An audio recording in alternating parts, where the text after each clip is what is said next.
Hi friends, today we are discussing and study about globe. Globe बोले तो ये जो पृथ्वी है, पृथ्वी का जो गोला है, गोल गोल ही तो है पृथ्वी, उसके गोले को क्या बोला गया? ग्लोब।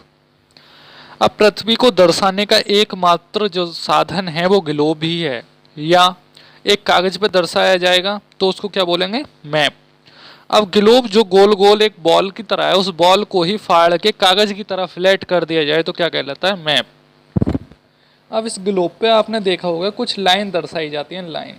अब लाइन भी ना जाने तो आपने ये सुना होगा कि भारत इतने डिग्री पे स्थित है, कि फलाना देश इतने डिग्री पे है, कि इतने डिग्री पे इतने डिग्री तापमान है, और भारत में 32 डिग्री है, और जी अमेरिका में इससे कम है, ठंडा देश है। तो ये सब कैसे पता चल जाता है यार? ये सब कैसे जान लेते हैं कि वहाँ इतने डिग्री पे इतना तापमान है? तो वही आज हम डिस्कस करेंगे।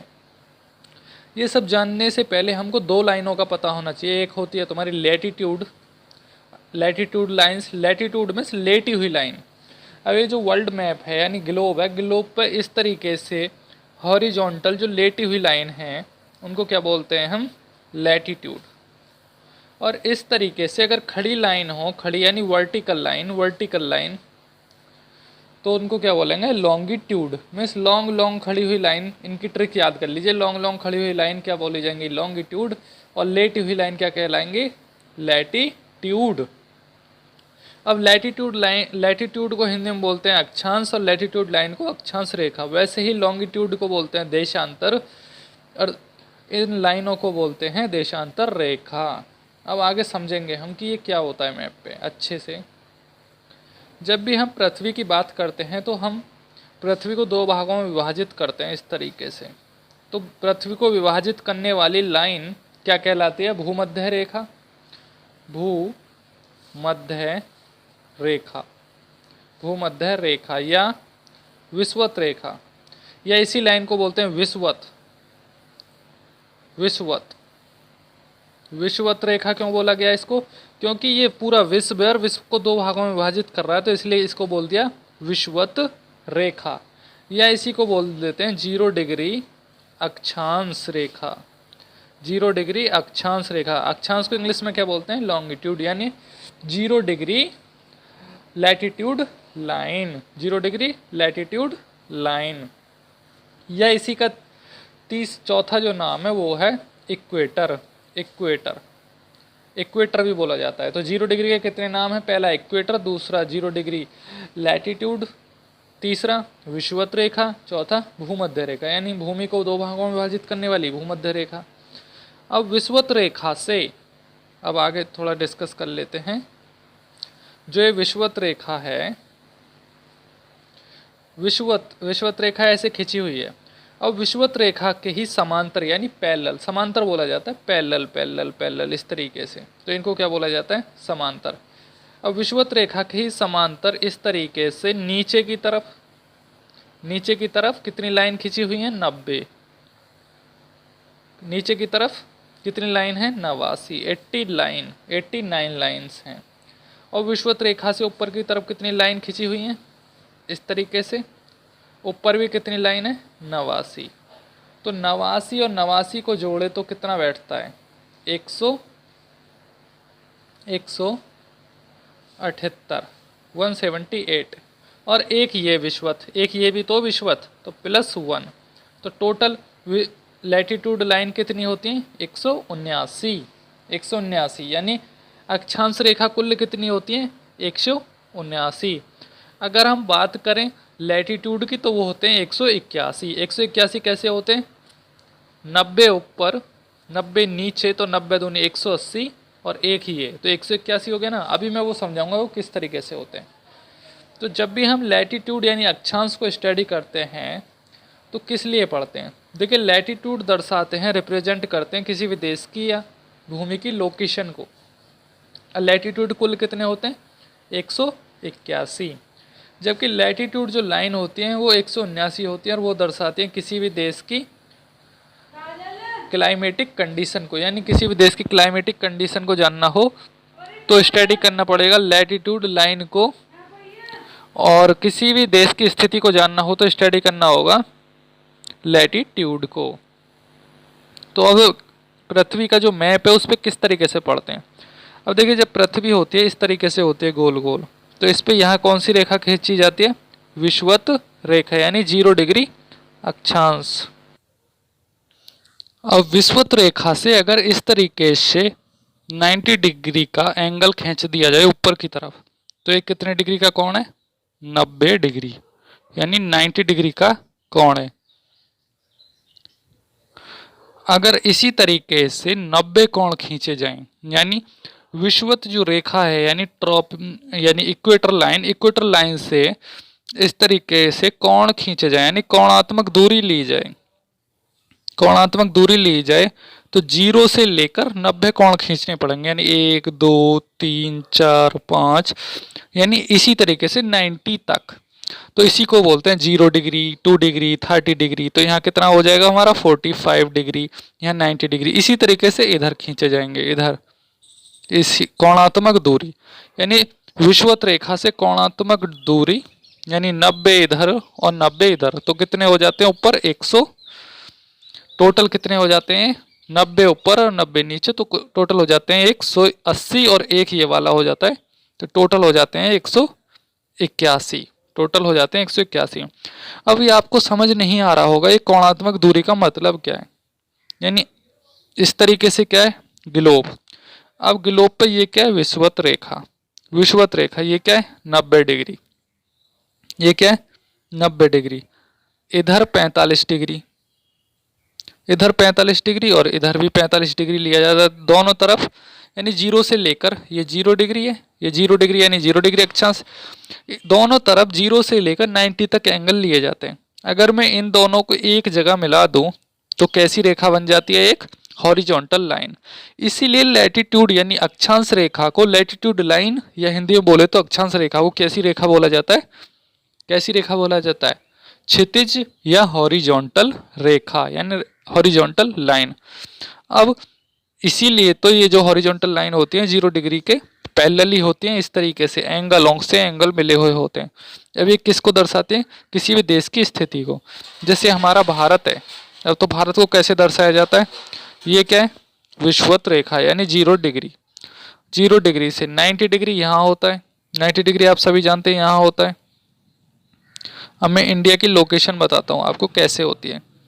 यहाँ भारत की लोकेशन नीचे की तरफ तो है 8 degree, 8 degree 4 minute, 8 degree 4 minute, और ऊपर कितनी है 30 डिग्री, 30 डिग्री 12 मिनट, यानी यहाँ के करीब भारत की स्थिति है यहाँ। यानी अगर यहाँ दो लाइन खींची जाए तो इनके बीच में कौन सा देश है, भारत, भारत। वैसे ही अलग अलग देशों की स्थिति को जानने के लिए कौन सी लाइन खींची जाती है, लैटिट्यूड, लैटिट्यूड किसी भी देश की स्थिति को बताते हैं, जबकि लैटिट्यूड लाइन भौगोलिक स्थिति यानी मौसम को बताते हैं। अब वो भी मैं बताऊंगा कि लैटिट्यूड जो लाइन है वो मौसम को कैसे बताते हैं। अभी हमने ये पता कर लिया कि भारत यहाँ है, अभी हमें ये पता नहीं चला इस मैप पे यहाँ पड़ेगा, यहाँ पड़ेगा, यहाँ पड़ेगा, यहाँ पड़ेगा, कहाँ पड़ेगा, क्योंकि इधर भी तो 8 डिग्री 4 मिनट और 30 डिग्री 12 मिनट है। तो उस सब को एग्जैक्ट लोकेशन पता करने के लिए हमें देशांतर रेखाओं का ज्ञान होना चाहिए, देशांतर और देशांतर रेखाओं का। वो कैसे पता चलता है, अब जैसे ये मैप है, अब मैप पे अगर इसी तरीके से ऐसे लाइन खींचूं, ऐसे तो विषुवत खींची थी हमने ऐसे, जबकि ऐसे खींचूं तो क्या कहलाएगा 0 डिग्री देशांतर, 0 डिग्री देशांतर, 0 डिग्री देशांतर रेखा। और ये वाली क्या कहलाती है 0 डिग्री अक्षांश, अक्षांश रेखा, रेखा। जबकि इसका जो एंगल है 0 डिग्री ये क्या कहलाता है 0 डिग्री अक्षांश, और इसकी जो लाइन है पूरी की पूरी ऊपर से नीचे तक यानी दो दिशाओं को एक दूसरे से मिलाने वाली वो कहलाती है रेखा। तो ये हो गई देशांतर रेखा और ये हो गई अक्षांश रेखा। अब देशांतर रेखा के पैरेलली जो लाइन खींची हुई होती है यानी समांतर लाइन खींची हुई होती है वो होती है हमेशा वर्टिकल यानी लंबवत। तो ये बताती हैं किसी भी देश की एग्जैक्ट लोकेशन। अब इंडिया का हमने जान लिया था कि इंडिया यहाँ के करीब पड़ता है, लेकिन इंडिया का जो एग्जैक्ट लोकेशन इन दो देशांतरों और अक्षांश के बीच है, यानी यहाँ इंडिया की लोकेशन है।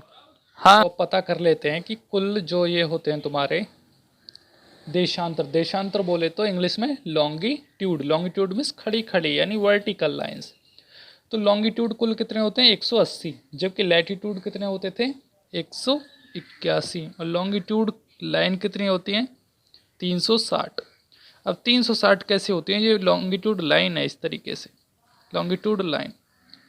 तो 180 ऊपर और 180 नीचे, 180 इधर की तरफ और 180 इधर की तरफ, तो कुल कितनी हो गई 360। अब मैं बताता हूँ कि लैटिट्यूड और लॉन्गिट्यूड लाइन का यूज़ क्या होता है। अब दोनों को समझ लिया, जबकि देखिए लैटिट्यूड तो दर्शाती थी लोकेशन को, जबकि लॉन्गिट्यूड भी लोकेशन को ही दर्शाती है। अब लैटिट्यूड लाइन किसको दर्शाती थी, क्लाइमेटिक कंडीशन को, जबकि लॉन्गिट्यूड लाइन दर्शाती है टाइम को। तो आप देखिए एक डिफरेंस समझ में आ रहा होगा, लॉन्गिट्यूड लाइन दर्शा रही है क्लाइमेट को यानी मौसम को, और जबकि जो लॉन्गिट्यूड लाइन है वो टाइम को दर्शा रही है। यानी लैटिट्यूड मीन्स लेटी हुई यानी हॉरिजॉन्टल, ये दर्शा रही है मौसम को, और जो लॉन्गिट्यूड लाइन है यानी खड़ी खड़ी लाइन वो दर्शा रही है किसी देश के समय को। हम पृथ्वी पे मान लेते हैं, अब ये पृथ्वी है, ये पूरा पृथ्वी को दर्शाया गया इस तरीके से। अब आपने ये देख लिया कि भारत की स्थिति 8 डिग्री 4 मिनट और 30 डिग्री 12 मिनट के बीच है, लेकिन आपको अभी ये पता नहीं है कि भारत इन दो लाइनों के बीच है, इतना पता है, लेकिन ये पता नहीं है यहाँ है यहाँ है यहाँ है, यहाँ से लेकर कहीं भी हो सकता है ना भारत। अभी सिर्फ अपने अक्षांशों की पता करिए, 2 अक्षांशों के बीच में है, यानी 2 लाइनों के बीच में है भारत, ये कंफर्म हो गया। अब ये कोई भी डाउट नहीं है कि यहाँ हो सकता है यहाँ हो सकता है, सिर्फ ये डाउट है हमें कि भारत इन 2 लाइनों के बीच में कहाँ पड़ेगा, यहाँ पड़ेगा यहाँ पड़ेगा यहाँ पड़ेगा। तो इसी चीज़ को पता करने के लिए हम देशांतरों का पता करते हैं, देशांतर।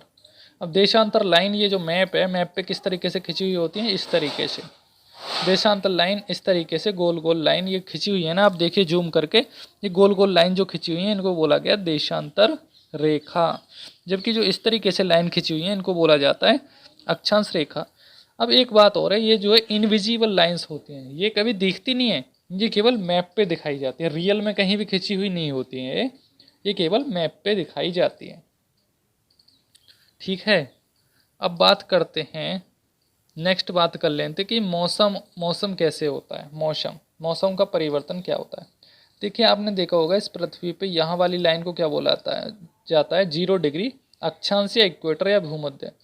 अब इसके सही 23.5 यानी 23.5 डिग्री यानी 23.5 23.5 डिग्री ऊपर 23.5 डिग्री ऊपर एक लाइन है जिसको बोला जाता है कर्क यानी कर्क रेखा, यानी कर्क रेखा है ट्रॉपिक ऑफ कैंसर यानी ट्रॉपिक ऑफ कैंसर यानी टीपी। और इसी के जस्ट 23.5 डिग्री नीचे एक रेखा है, 23.5 डिग्री नीचे रेखा, तो इससे हर एक डिग्री पे है, लेकिन जो रेखा 0 डिग्री से 23.5 डिग्री पे पड़ेगी उसी को कर्क रेखा बोला जाएगा, सभी को कर्क थोड़ी बोल दिया जाएगा। यहाँ तक कुल 23 रेखा है, 23 में 0 से 23 में जो रेखा है 23.5 में उसको बोला गया कर्क रेखा। वैसे ही नीचे की तरफ जो 23.5 रेखा है उसको बोला गया मकर रेखा यानी नीचे वाली को ट्रॉपिक ऑफ कैप्रिकॉर्न और ऊपर वाली को ट्रॉपिक ऑफ कैंसर। तो सूर्य कहाँ से निकलता है, देखिए अब ये पृथ्वी यहाँ है, तो सूर्य हमेशा पूर्वी दिशा से निकलता है यानी ईस्ट से निकलता है, सूर्य हमेशा ईस्ट से निकलता है। तो पृथ्वी पे सबसे पहले जो सूर्य की किरणें पड़ती हैं वो बीच में पड़ती हैं, यानी ये 0 डिग्री से 23.5 ऊपर 23.5 ऊपर और 23.5 नीचे। तो सूर्य की किरणें ऐसे आई, अब देखिए आप ध्यान से देखना, सूर्य की किरणें ऐसे आई तो सबसे पहले किस हिस्से पे पड़ेंगी, इस वाले हिस्से पे एकदम स्ट्रेट पड़ेंगी, लंबवत। मान लीजिए लंबवत बोला जाता है कोणात्मक, यानी ये लाइन है, इस पर सीधी किरण पड़े, इस तरीके से किरण पड़े 90 डिग्री एंगल बनाए तो उसको बोला जाता है लंबवत। तो इस वाले हिस्से पे 23.5 ऊपर तक और नीचे तक कितनी पड़ रही है, लंबवत। तो इस हिस्से में गर्मी ज़्यादा रहती है, इसीलिए भारत में गर्मी ज़्यादा रहती है, क्योंकि भारत कहाँ स्थित है। अब ये है तुम्हारी विषुवत यानी 0 डिग्री से 8 डिग्री 4 मिनट से भारत नीचे की तरफ से स्टार्ट होता है और ऊपर जाके 30 डिग्री 12 मिनट, यानी 23.5 डिग्री है, उससे थोड़ा ही ऊपर तक है भारत। यानी ऊपर वाला जो जम्मू और कश्मीर वाला हिस्सा है वो इसलिए ठंडा रहता है क्योंकि वो कर्क रेखा से थोड़ा ऊपर पहुंच जाता है, कर्क रेखा से ऊपर पहुंच जाता है, इसलिए ऊपर के जो प्रदेश हैं हिमाचल, जम्मू कश्मीर, पंजाब वगैरह ये थोड़ा ठंडे हैं, इसीलिए ठंडे हैं क्योंकि ये 23.5 से थोड़ा ऊपर की तरफ है।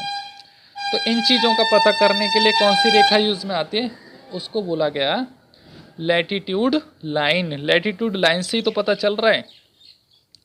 अभी हमने सिर्फ मौसम का पता लगा लिया, अभी एक चीज़ और पता लगाते हैं कि कर्क और मकर तो पता चल गई कि कर्क क्या होती है, मकर क्या होती है। अब ये लाइन है, इस पे इस वाली रेखा को क्या बोला गया, ट्रॉपिक ऑफ नहीं, इक्वेटर लाइन। इक्वेटर लाइन या विषुवत रेखा, इससे ऊपर 23.5 डिग्री ऊपर बोला गया कर्क रेखा। अब इससे सही 66.5 डिग्री ऊपर, यानी 23.5 से 23.5 ये 66.5 यानी 0 डिग्री से 66.5 डिग्री ऊपर, यानी 0 डिग्री से अगर मापा जाए तो 66 सही 1/2 डिग्री, यानी 66 लाइन खींची जाए तो इस लाइन को क्या बोला जाता है, इस वाली को, तो इसको बोला जाता है आर्कटिक वृत्त। आर्कटिक वृत्त, आर्कटिक वृत्त इसको इसलिए बोला गया क्योंकि यहाँ से ऊपर क्या है, आर्कटिक ओशियन है।